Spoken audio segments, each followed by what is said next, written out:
कभी सोचा है कि डिप्रेशन से उभरने का कोई आध्यात्मिक रास्ता भी हो सकता है? आज हम इसी अनोखे नजरिए को समझने जा रहे हैं जो हमें हमारे स्रोत सामग्री से मिला है। तो चलिए शुरू करते हैं। सबसे पहले ये समझना जरूरी है कि डिप्रेशन आखिर है क्या। देखिए, ये एक ऐसा शब्द है जिसे हम सब अक्सर सुनते हैं, लेकिन इसे महसूस करना कैसा होता है? उदासी, खालीपन, निराशा और बेबसी। जो लोग डिप्रेशन का अनुभव करते हैं, उनके लिए ये एहसास बहुत जाने पहचाने होते हैं। ये सिर्फ भावनाएं नहीं हैं, बल्कि ये एक ऐसा भारी बोझ है जो धीरे धीरे जीवन की सारी खुशियों को सोख लेता है। तो सवाल ये है कि आखिर ये भारीपन आता कहाँ से है?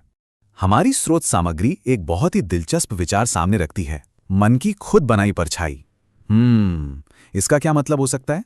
ये विचार वाकई सोचने पर मजबूर करता है।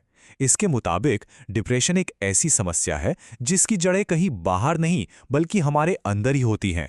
मतलब ये तब पैदा होती है जब हम अपनी नेगेटिव एनर्जी को दुनिया की तरफ नहीं बल्कि खुद अपनी ही तरफ मोड़ देते हैं। सोचिए जरा, ये होता कैसे है?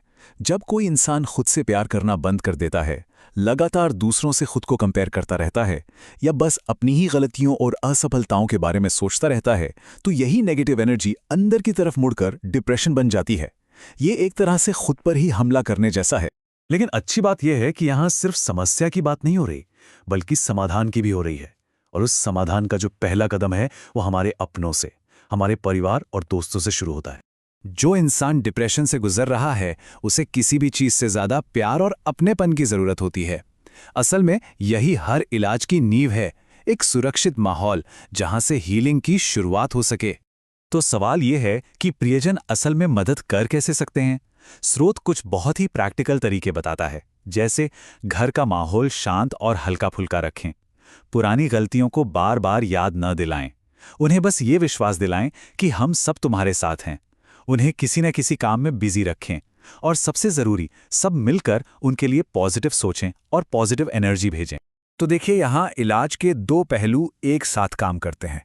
एक तरफ है अपनों का सहारा, जो एक प्यार भरा एक प्रोटेक्टिव माहौल बनाता है, और दूसरी तरफ है आत्म अभ्यास, जहां व्यक्ति खुद को ठीक करने के लिए एक आध्यात्मिक रास्ते पर चलता है।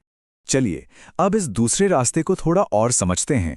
ये वो रास्ता है जो व्यक्ति की खुद की यात्रा है, जहां वो आध्यात्मिक अभ्यासों के जरिए सेल्फ हीलिंग करता है। और हाँ, ये जानना भी जरूरी है कि स्रोत के मुताबिक ये सारे अभ्यास ब्रह्मा कुमारीज के राजयोग ध्यान की शिक्षाओं पर आधारित हैं, जो इसे एक मजबूत आध्यात्मिक आधार देता है। राजयोग का लक्ष्य बहुत सीधा और गहरा है। ये एक अंदर की यात्रा है जो पहले हमें अपने असली स्वरूप यानी आत्मा से मिलाती है, और फिर हमें ऊर्जा के सबसे बड़े स्रोत यानी परमात्मा से जोड़ती है। तो सबसे पहला और बुनियादी अभ्यास है अपने विचारों को बदलना। आप कह सकते हैं कि यहीं से शुरुआत होती है। यही वो नींव है जिस पर हीलिंग की पूरी इमारत खड़ी होती है। इसके लिए कुछ आसान से कदम बताए गए हैं। पहला, जानबूझकर पॉजिटिव विचारों पर फोकस करना। दूसरा, शांत और आध्यात्मिक संगीत सुनकर अपने आसपास एक पॉजिटिव माहौल बनाना। और तीसरा, हर दिन एक ही एफर्मेशन यानी एक ही पॉजिटिव बात को 108 बार लिखना, ताकि हमारा सबकॉन्शियस माइंड रीप्रोग्राम हो सके।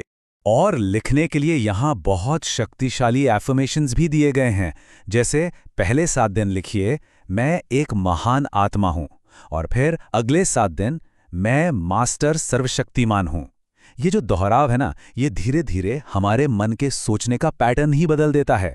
अच्छा, इन बुनियादी अभ्यासों के बाद ये यात्रा और भी गहरी हो जाती है।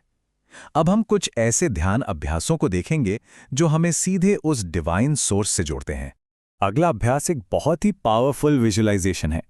यह हमारे आत्मविश्वास और हमारे अंदर की शक्ति को फिर से जगाने में मदद करता है। इसे ऐसे करना है। सबसे पहले अपनी आत्मा पर ध्यान लगाएं, जो माथे के बीच में एक चमकता हुआ सितारा है। फिर कल्पना करें कि ये आत्मा शरीर से निकलकर परम स्रोत के सामने जाकर बैठ गई है, और अब देखिए कि उस स्रोत से शक्ति की रंग बिरंगी किरणें निकलकर आपकी आत्मा में समा रही हैं, और आप सभी शक्तियों से भर रहे हैं। तीसरा अभ्यास उस गहरी कमी को पूरा करता है जो डिप्रेशन में सबसे ज्यादा महसूस होती है, प्रेम की कमी। ये उस खालीपन का सीधा इलाज है। इसमें आपको कल्पना करनी है कि आप यानी आत्मा प्रेम के सागर शिव बाबा के सामने बैठे हैं। अब देखिए कैसे उनसे शुद्ध प्रेम की सुनहरी किरणें बहकर आप में समा रही हैं। बस महसूस करिए कि आपकी आत्मा पूरी तरह से उस डिवाइन लव से भर गई है। इस अभ्यास की शक्ति इस एक लाइन में छिपी है। जब आत्मा को ये दिव्य प्रेम मिलता है तो उसकी अपनी आंतरिक शक्ति जागृत हो जाती है और उपचार तेजी से होता है। मतलब प्रेम ही हीलिंग की असली चाबी है। तो कुल मिलाकर हम ये देखते हैं कि हीलिंग का ये रास्ता एक दोहरी यात्रा है। एक तरफ बाहरी दुनिया से प्यार और सपोर्ट पाना, और दूसरी तरफ आध्यात्मिक अभ्यास के जरिए खुद से और एक हायर पावर से फिर से जुड़ना। और ये सब हमें इस गहरे सवाल के साथ छोड़ जाता है, क्या सच में सबसे गहरी हीलिंग खुद से और एक डिवाइन लव से फिर से जुड़ने में ही छिपी है? इस पर सोचना वाकई जरूरी है।